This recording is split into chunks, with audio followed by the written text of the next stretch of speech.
Hola, continuando con lo que es circulación atmosférica general, en esta parte vamos a detenernos en la circulación superficial. Este es el esquema general de circulación atmosférica, donde se ven las distintas zonas planetarias de vientos y distintas zonas planetarias de centros de altas y bajas presiones. En este esquema también se incluye lo que nosotros ya vimos en la clase pasada, que son la circulación en altura, ¿sí? La célula de Hadley, ¿se acuerdan? La célula Ferrel y la zona de circulación turbulenta y que algunos llaman la tercera célula, célula polar. Lo que nosotros vamos a detener aquí es en esta circulación, que es la de superficie, la de la configuración de los vientos y las isobaras, que vamos a seguir viendo a lo largo del cuatrimestre. Cuestiones para tener en cuenta son algunas latitudes importantes, que son las de 0, las del 30, las de 60 y las de los 90, que también las vimos en la clase anterior, que si bien estas se toman como referencia, acuérdense de que son franjas de latitud, ¿sí? Por ejemplo, hablamos de la bajas presiones ecuatoriales. Estas bajas presiones ecuatoriales no se dan solamente en los 0 grados, sino la franja de bajas presiones ecuatoriales abarca entre los 5 grados norte y 5 grados sur, en torno a los 0 grados. También pasa lo mismo en los 30, ¿sí? La zona de altas presiones subtropicales no se da solamente a los 30 grados, ¿sí? Tiene una franja latitudinal en torno a esa latitud. Entonces, lo que nosotros vamos a tener, como para empezar a hablar un poco de circulación atmosférica general en superficie, la primera zona, que está justamente ubicada entre los 30 latitud norte y los 30 grados latitud sur. Esta zona, llamada intertropical, va a estar, los vientos van a estar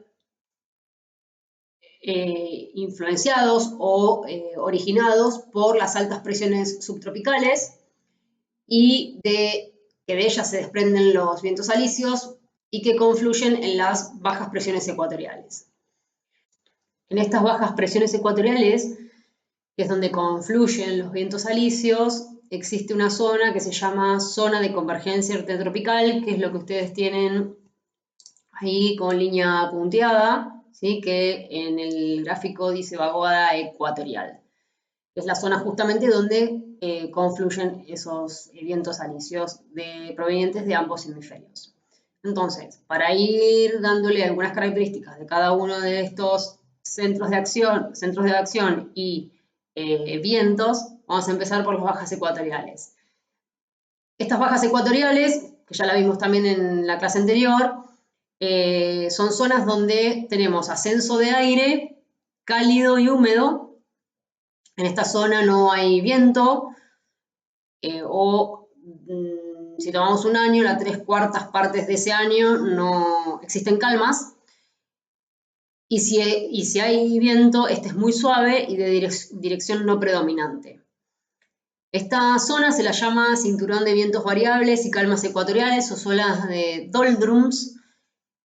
En la época de la navegación a vela, era una zona temida por no haber viento necesario para la navegación. A un lado y a otro de este cinturón de bajas presiones tenemos lo que llamamos vientos alisios. Estos vientos alisios, depende del hemisferio, van a ser vientos del noreste o vientos del sureste, ¿sí? Nacen en las altas presiones subtropicales, son secos en origen. ¿Por qué? Porque provienen justamente de un aire subsidente. ¿Se acuerdan que en las altas presiones el aire subside? Y en esa subsidencia, o sea, desciende, se calienta y se aleja del punto de saturación. Por lo cual, cuando llega a la superficie, lo hace como un aire seco con poca humedad relativa. Lo vamos a volver a retomar en el capítulo 8 cuando veamos humedad, este tema, pero bueno, sepan que justamente los alisios en su origen son secos, luego pueden pasar por una zona oceánica y cargarse de humedad, pero en la zona de altas presiones subtropicales el aire que desciende lo hace con características cálidas y secas. Tienen una dirección de este a oeste en ambos hemisferios y convergen en la zona de convergencia intertropical, como dijimos anteriormente. ¿Por qué no son directamente de norte a sur o de sur a norte? O sea, de dirección de las altas presiones a las bajas presiones, porque justamente tenemos el efecto Coriolis que hace que estos vientos se desvíen hacia la izquierda en el hemisferio sur y hacia la derecha en el hemisferio norte. Son suaves pero persistentes y frecuentes durante todo el año. ¿Sí? Están mejor desarrollados sobre los océanos que sobre los continentes, por una cuestión de que el océano impone menos fricción. Y en las épocas de la navegación, a vela también, constituyen una buena vía hacia el oeste, por eso se los llama, también los van a encontrar en algunos libros, como trade winds, porque posibilita o posibilitó en esa época el comercio. Aparte de la persistencia del viento, los cielos son generalmente claros. Sin embargo, y como vamos a ver también más adelante, esta es una zona donde se generan los huracanes y tifones. Es una característica de esta zona. Antes de pasar a las altas presiones subtropicales, en esta imagen lo que les quiero mostrar es cómo se ve la zona de convergencia intertropical. Yo les decía recién que esta zona, que coincide con las bajas presiones ecuatoriales, es una zona donde el aire cálido y húmedo se eleva. En ese ascenso se enfría, se satura, se condensa, forma nubes y precipitaciones. Se puede observar en esta imagen como una línea donde la nubosidad es constante.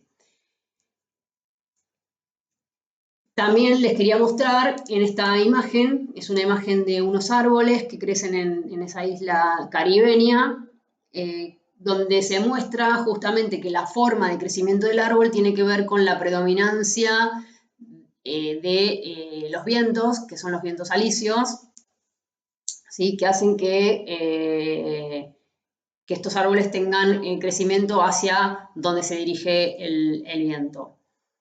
Cerrando esta zona intertropical, tenemos las altas presiones subtropicales, que son consideradas como las piezas maestras de la circulación planetaria y que son la zona de origen de los alisios que van hacia el Ecuador y de los vientos del oeste que van hacia los 60 hacia las bajas subpolares. Entonces, tenemos este cinturón de altas presiones subtropicales en donde el aire desciende. En el centro de estas altas presiones existen calmas, cielos despejados, buen tiempo, extrema sequedad del aire. Acuérdense de que en origen los alisios o los vientos del oeste son secos. Que más adelante también vamos a ver que los mayores desiertos del planeta se encuentran en estas latitudes. En tiempos de vela, como los ejemplos anteriores que di, se lo denominaban la latitud de los caballos, estas latitudes donde predominaban las calmas.